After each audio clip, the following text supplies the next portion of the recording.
Quiero que recuerdes, Clark, en los años venideros, en tus momentos más privados. Quiero que recuerdes mi mano en tu garganta. Quiero que recuerdes al único hombre que te derrotó. Hace 35 años apareció el primer número de un cómic que cambiaría el mundo. Hablo de The Dark Knight Returns, una nueva visión para el mundo de los superhéroes y una forma superior de ver las historias de estos personajes. El Caballero de la Noche Regresa es un clásico entre clásicos que cambió la industria de los cómics para siempre. Bienvenidos al otro canal Nerd. El día de hoy vamos a hacer un homenaje a una miniserie de cómics que creó una nueva era. No podemos hablar de esta gran historia de Batman sin antes mencionar a Frank Miller, un sujeto que se hizo de renombre retrabajando a Daredevil, el personaje de Marvel Comics, un abogado ciego que enfrenta el crimen. Poca gente sabe que la visión original del personaje, que nació en 1964, no era para nada oscura. Daredevil se manejaba como un personaje serio, sí, pero su temática se hizo rápidamente tediosa. Más que un sujeto que enfrentaba las partes más oscuras de la sociedad, Daredevil era un personaje un tanto estándar para la industria, y eso lo llevó a perder popularidad con los años, pues no sabía reinventarse. Cuando Frank Miller tomó la dirección de Daredevil a principios de la década de los 80s, todo cambió. Daredevil se hizo un genio de artes marciales. Sus historias comenzaron a hablar de corrupción, de violencia, de actos atroces y oscuros. Las historias cambiaron de temática, y Daredevil, con su serie El Hombre Sin Miedo, pasó a la posteridad como una de las grandes reinvenciones del medio. Frank estaba contento con su trabajo, y aunque era agotador para él escribir y dibujar, el desarrollo que le dio a Matt Murdock lo tenía en una buena posición. Posteriormente él se fue a DC Comics para publicar uno de sus grandes trabajos, Ronin, una miniserie alabada por sus temas y presentación.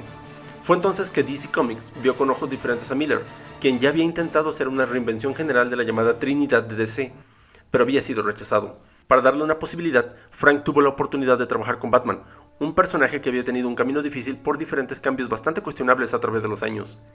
Los primeros años de Batman habían quedado en el olvido. Su presencia en la Era Dorada estaba llena de contradicciones y capacidades extrañas. De ser un detective se había convertido en una caricatura. Posteriormente, en los años 60, Batman tuvo una época de diversión, con historias completamente ridículas y con algunos de sus peores momentos en el papel. Tampoco ayudó la popularidad de la serie de 1966 que reinventaba a Batman como una estampa graciosa. Para muchos artistas, Batman podía ser algo más, algo que lograron Dennis O'Neil y Neil Adams, reinventando el personaje para ser un detective. Las historias de Batman pasaron a ser un poco más oscuras y poco a poco se creó la que es considerada la mejor etapa del personaje de DC Comics. Aunque para Frank Miller esto no era suficiente, él creía que Batman podía ser uno de los personajes más maduros del entretenimiento, y entonces, inspirado por libros como 1984 o la cinta Sudden Impact, decidió crear una historia diferente de Batman, una de perdición, de incertidumbre y de miedo. El Caballero de la Noche Regresa apareció finalmente en 1986 y fue una sensación instantánea. El arte era diferente, con trazos incompletos y otros definidos en demasia. La presentación entera alteraba la presencia de un Batman y una ciudad gótica con nada de esperanza. En las primeras páginas podías ver que este era un cómic diferente, sobre todo para la época. Sin embargo, lo que tomó por sorpresa a los fanáticos fue la historia. En un futuro lejano, el héroe encapotado ya no era Batman. La ciudad era un caos, dominada por una banda de adolescentes delincuentes, los mutantes, con una policía que nuevamente había caído en la incapacidad de enfrentar la situación, y con medios de comunicación alterando el orden y creando discusiones para generar entretenimiento, pero sin ayudar a generar soluciones. La ciudad gótica distópica de Frank Miller hizo eco en las grandes urbes de Estados Unidos y del resto del mundo occidental, mostrando una faceta diferente de la delincuencia, donde ya no se trataba de sobrevivir ni de robar al rico, sino del control. El control de los espacios públicos, de la verdad y sobre todo del miedo. La historia de este viejo Batman se extendió por 4 números más, contando sobre este mundo semi-realista, donde diferentes villanos de Batman reaparecían y sobre todo donde otro gran personaje de DC se reinventaba para mal. Y al final, la historia fue considerada un éxito, no solo en ventas sino también por darle espacio y lugar a otras historias que cambiaron todo. Principalmente ayudó a cimentar el camino para un cómic que salió ese mismo año, llamado Watchmen. Pero, ¿qué hizo tan grande al Caballero de la Noche Regresa? ¿Fue la pelea con Superman? ¿Ver al Joker asesinando a un doctor en un talk show? ¿Ver a un viejo Batman enfrentando a un guerrero joven? La respuesta es sí. La supremacía de esta historia de Batman se logró por crear un escenario diferente pero familiar, y sobre todo, por mostrar las vulnerabilidades de Batman, de lo que representa y de cómo la sociedad busca símbolos, aunque a veces sean los incorrectos. También sobre cómo Batman no se ve a sí mismo como un héroe, no intenta ser uno, él es la noche, Batman solo quiere el control, él quiere ser el miedo.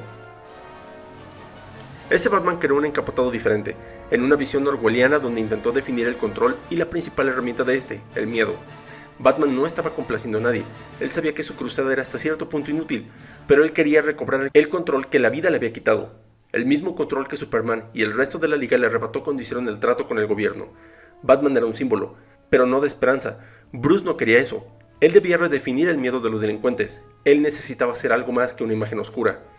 A través de la aventura de este cómic, Batman pasa de ser un hombre de 50 años que anhela la muerte a un hombre con un plan, que necesita la vida.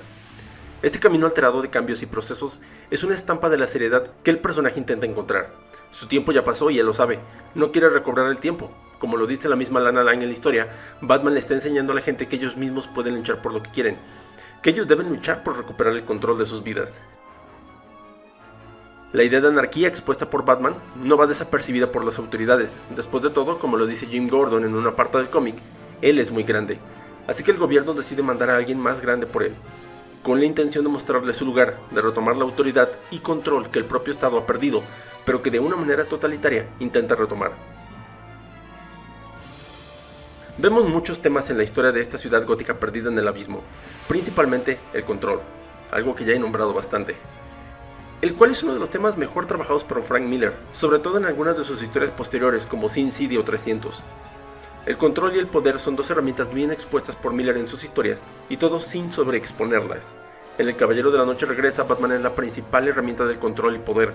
Él representa a las masas aterradas de la sociedad que han caído en el olvido de las autoridades y que viven con temor de estos adolescentes que no saben qué siguen. Para ellos la imagen del líder mutante es absoluta, no les interesa lo que significa, la razón de por qué hace lo que hace o cuál es el punto o meta de todo eso. Para los mutantes y el mismo líder mutante, el caos es la propia recompensa. Generar caos les otorga control de la realidad, de un mundo que no se interesa por ellos, de una ciudad olvidada por Dios. Batman entonces se enfrenta al líder mutante, con la intención de derrotarlo, de humillarlo. Él quiere recuperar ese control perdido. Para él no existe nada más importante, él quiere ser el terror, el único que lo representa. Y de una forma graciosa, Miller muestra cómo estos jóvenes no tienen mucho criterio, cómo están ansiosos porque una figura de autoridad los respalde en sus ideales de anarquía, porque son jóvenes, porque no entienden y más importante, porque no saben. Los mutantes se transforman entonces en los hijos de Batman, pero piensan que es lo mismo ser mutante, solo con otro antifaz. Batman los instruye a ayudar, a salvar a la gente en un accidente aéreo, donde toda la comunidad demuestra que no necesita de las instituciones ni de los gobiernos.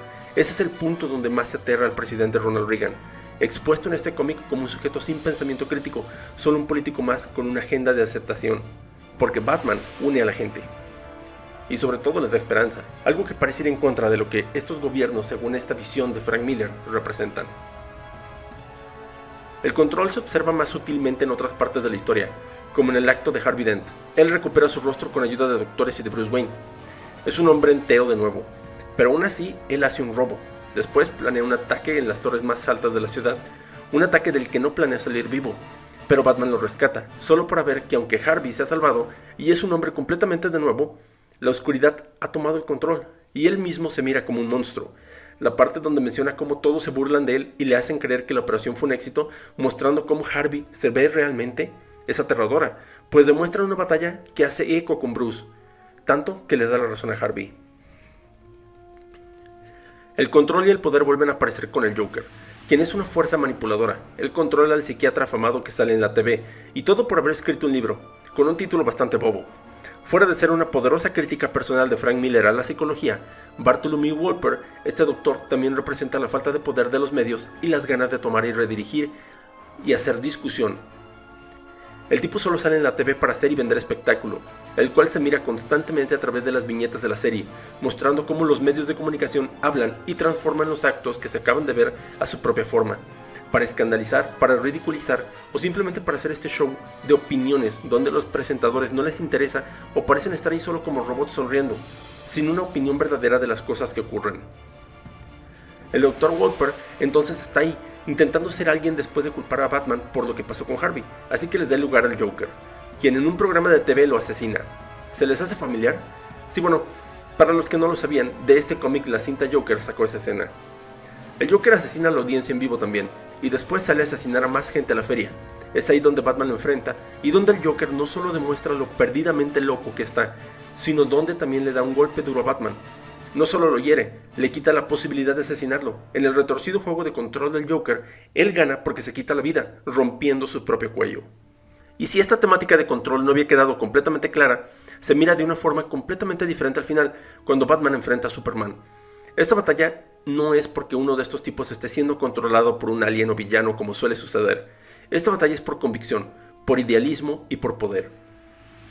Batman no intenta destruir o asesinar a Superman, sabe que no puede.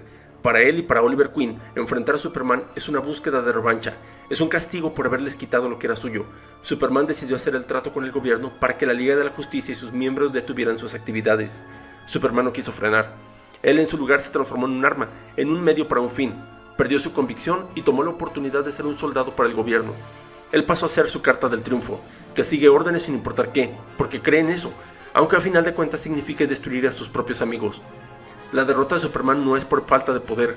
Frank Miller lo representa como una derrota por falta de convicción de un hombre que lucha sin propósito, sin meta y sin ganas. Él perdió el control, de la misma forma en como Bruce lo había hecho. Y ese final lo demuestra, pues Clark, no como Superman, sino como amigo de Bruce, sabe que todo fue una treta. Al final entiende que Batman no murió, que él solo se fue a tener una nueva vida y decide aceptarlo. Con ese pequeño guiño de ojo, Clark se redime, porque entiende cuál es su propósito y hasta cierto punto nos hace entender que aquella golpiza que Batman le propinó le ayudó a despertar y a buscar retomar su control. Si bien la serie continuó en años posteriores con secuelas bastante cuestionables, la serie original representa la más grande convicción de Frank Miller en deconstruir a Batman y hacerlo un hombre nuevo. Posteriormente, Frank Miller fue a hacer Batman Año 1, otra gran historia de la que hablaré en otro momento. Y al final, cuando vi detrás de los temas que Frank Miller puso en esta gran obra, entendí algo, o eso creo, que tal vez el mismo Frank Miller estaba buscando el control, tal vez de su vida, tal vez de su trabajo. Después de todo, nunca tuvo libertad o control completo cuando trabajó en Daredevil. Esa temática pudo ser la detonante, o al menos eso me gusta creer. Y eso fue todo por hoy. No sé exactamente qué fue este video, pero me divertí mucho haciéndolo, y era algo que llevaba tiempo queriendo hacer. Ojalá esto te haya gustado como a mí. Muchas gracias por verme y escucharme. Esto es El Otro Canal Nerd.